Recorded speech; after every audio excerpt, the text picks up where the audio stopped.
Hello everybody, I'm Anna. Welcome to our offices here in Elsevier. I hope you enjoyed this. This is my first meetup talk, so I'm a little bit nervous. So I'm going to talk to you about implicits. And I think it's safe to say that implicits are a little bit like the Marmite of Scala. Like, I love dropping implicits into a conversation and seeing people go, yay. So Martin Odersky really likes them. But if you follow some of the conversations happening on the Scala user group, for example, there's very public discussions, CTOs moving away their company's tech stack away from Scala because of implicits.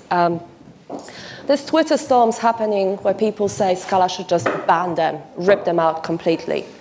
And if you read through those discussions, you will notice that there is one common theme that people have an issue with, and that is this sort of magic.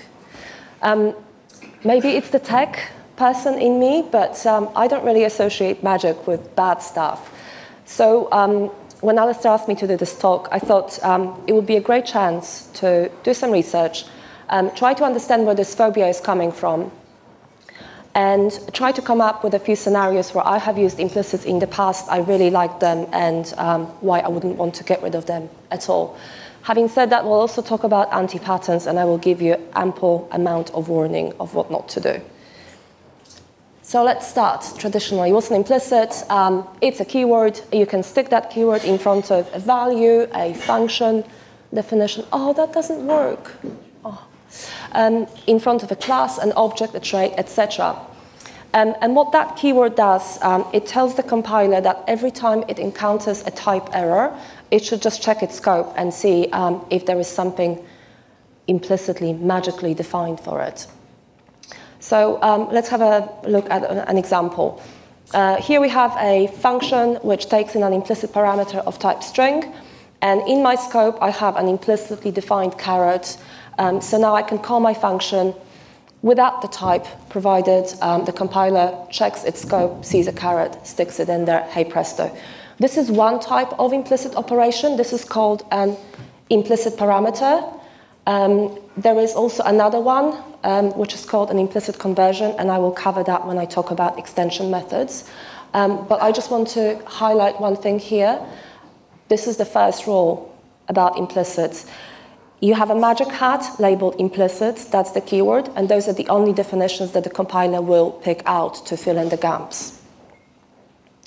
Let's have a look at another example.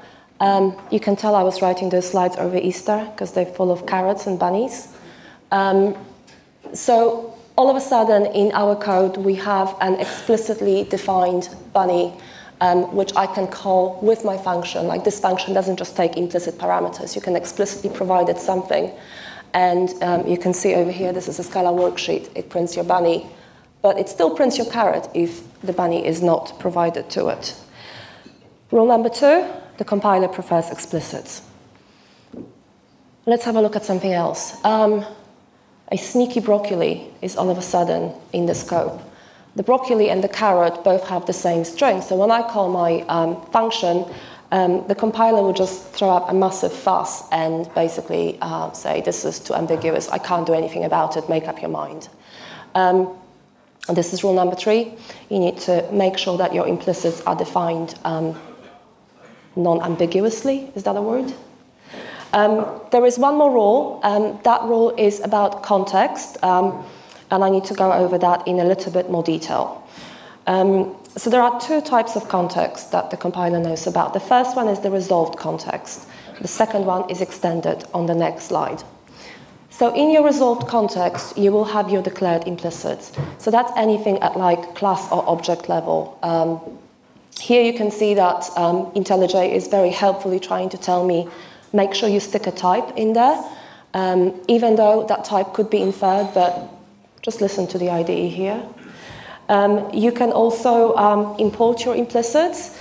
A compiler doesn't really like that because it has to go through a lot of your imports to find the implicits that you're trying to introduce to scope. But it's a pattern that is popular if you're using, for example, asynchronous programming, and if you had to import your execution context that comes from your implicit globals. Do that in tests, don't do that in production. Wildcard imports are the last place the compiler looks at. So over here we have a kind of a shorthand way of saying, find me a type integral that is implicitly declared in your scope. And what's happening is we're bringing in all the imports, we're importing all the implicits defined on the integrals object. There's a lot of those, they don't really fit on the slide. That was resolved scope, and now we're looking at extended scope. So your extended scope are companion objects. So that's companion objects of all the classes which are involved in a conversion. So you're converting from a bunny to a broccoli, and the compiler will look at the companion objects of both of those classes.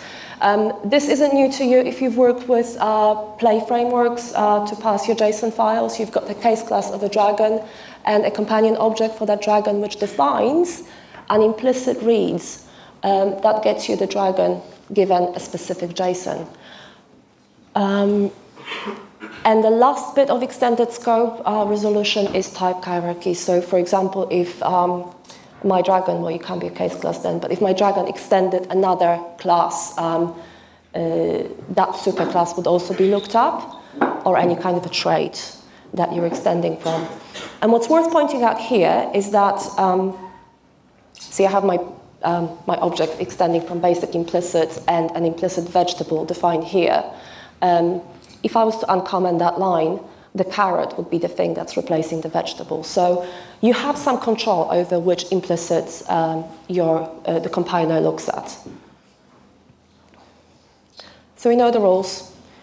Hopefully we're feeling a bit more comfortable at this stage, but what I'm basically saying is it's still a magical world, and you're walking around, you can pick up what looks like a stick, and all of a sudden you've grown another head, and that's rather bad, right? So it's really useful to reason about how you're using implicits in your code if you think about three aspects of them. Are they discoverable? How powerful are they? And how large is the scope that they can affect, and the scope you need to know? So keep that in mind. We'll go through two scenarios where implicits work great, and on each one of them I will kind of try to refer back to the aspects we're talking about. The first one is implicit context. In functional programming, we are told to define all of our input data into the function.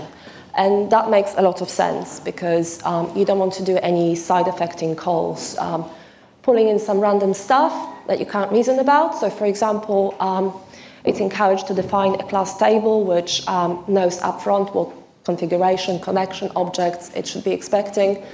And then you can have functions on that table which obviously need to refer to it. That's better than doing a class level variable for unit testing reasons. I can just inject a dummy configuration or a dummy test connection and keep my code nice and modular. What we often end up with in this case is a sea of parameters, because like all of a sudden you've got to carry all of your inputs, and that's a lot of boilerplate code. So what Scala lets us do is group parameters into different groups, and then you can assign one of those groups to the implicit config. So that's what I'm doing over here. So now I can define my database configuration and connection in one place, and all of my functions which need it can take it implicitly. This is used all over the place, execution context, Spark session. I mean, that's just to name some of the top two that come into my head. Why I think this is a really nice scenario is because those implicit definitions are really easy to see. They're on the class level or on the function level. You know exactly what to expect, what type to give. The power is kind of up for discussion. I'd say it's quite high because I hate doing typey, and it lets me skip a lot of that. And the scope of that can be large, depends on where you've got that, where you're using it. But the IDE can help you, and I will show you some tricks with the IDE as well. Scenario number 2, extension methods. If you come from Java or any other language, you know they're a bit of a nightmare to do. So imagine you have a class defined in another library or another package and you can't use it. Sorry, you can't extend it, but you really want to use it in your code and you want to tell it to do something else. So what we can do in Scala is define a companion object to this class, the dragon, and inside the companion object, create an implicit class that does a conversion of sorts. So this implicit class takes in the can't extend it, can't touch it dragon and adds another method to it. So now in my code, I will call this dragon and I can actually refer back to one of the conversion methods I've just added to it. And you can see there is an underline on the fly method. That is IntelliJ telling you an implicit conversion is happening under a place. So you're basically taking one type, this old dragon you can't do anything with, and converting it to the functionality of your implicitly defined dragon with wings. Another beauty of doing it with an implicit class, as opposed to, for example, an implicit definition that returns the new type, is that you can make this implicit class implement a trait that you later added on in your code. This is fairly easy to discover, I'd say, mainly because of the underline. The power, medium to high, I think it's rather high, to be honest. And the scope is large, but you can see the underline. I don't think I'm going to do this. This will take me another 20 minutes. And type classes with implicit, it's a really nice topic. But in the interest of not keeping you too far away from your beer, I'm going to skip it. Yeah. I'm going to put the slides on GitHub, so if you guys want to check it out, this is a nice example of witches and villagers killing dragons implicitly. The two I mentioned, the last one I skipped, and a few others are all in Lee's blog post, which is really good, comprehensive, not just for this topic, but many other as well. So I encourage you to have a look at it. But then, what about the bad rep, right? Because so far it's just been good news. I think Scala implicit got their reputation from Martin Odersky.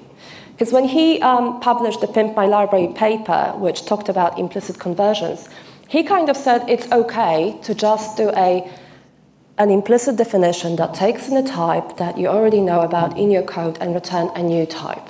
And people went ahead and started doing it. So all of a sudden, you've ended up in situations where your code base is changing the behavior, and you don't know what's happening. Like here in this instance, it's totally okay for me to convert all of the integers in the code base to string. Should do that with my salary, and adding zeros to it as well. This isn't so much an anti-pattern as an anti-behavior of the compiler. You can totally break type safety using implicits. So I can quite happily go and convert all of my strings to integers, and that will compile but blow up at runtime. The last one is a little bit more subtle. It's about changing the expected behavior that people expect of because they know the code base, right? So think of an example. When you're comparing two lists in Java and Scala, the behavior of the equals method differs. In Java, you're looking at memory pointers. Those lists are not the same. In Scala, however, you look at the parameters and compare them individually. They didn't think about that when they released wrappers Java and wrappers Scala. We found out. So then we were told, okay, stop using it, start using decorators. And what all of those anti-patterns have in common is they are so difficult to spot, and they have incredibly large power of doing damage. Yeah, the scope also, not a nice thing. But aside from not doing the bad stuff, not doing the anti-patterns, I think the rest of the warning with implicit comes down to just being a good developer, a good engineer, and a good human being.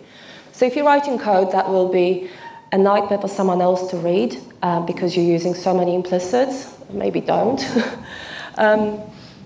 Importing implicits, I would argue, hurts the readability of your code. Also, the compiler doesn't like it. The compiler doesn't like recursing through all of this complex hierarchical structure that you have defined in your code. So if you can keep your implicits close to the classes, as opposed to the parents, etc., then do so. You also want to be very specific with the types that you are converting, so don't go for something generic like a string, create a new type if you have to. And unit test your code, of course. That's gospel. So one other thing I picked up when I was doing the research into why people hate implicits is they're not too clear on the rules. Okay, we've covered the rules. They're not too clear on when to use them. They use them badly. But they also don't know the tools they're working with. And, we're not in medieval ages. We've got IDEs now, right? So have a look at whatever keyboard shortcut your IDE has. IntelliJ provides one for conversion, one for parameters. And do you remember when I mentioned the underline thing before? You can use whatever keyboard shortcut you've got to tell you exactly which implicit method created your object. Or in the example earlier with the carrot and the bunny, I can click on the method and see which implicit parameter was introduced. And Scala plugin has still a little bit of a way to go. I mean, it's kind of getting there. But for some strange, unhelpful reasons, they've decided to limit your search depth for implicit parameters to -1. I didn't know that until I did the research for this talk. So go ahead, people, change it to something a little bit more sensible. Or if you don't use IntelliJ and you want to compile with Scala C, have a look at the flags available to you. They are really useful if you want to debug and see what the compiler went through.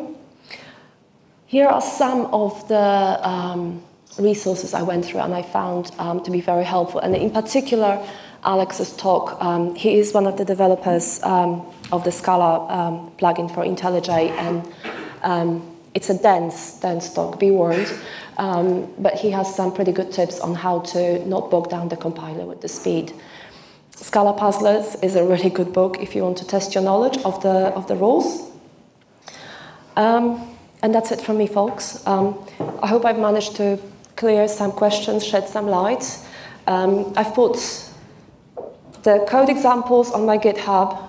There's a link to slides in the README for that. If you want to go ahead and play with implicits, don't tweet me and don't tell me how much you hate me, because I'll cry a little. Thank you so much.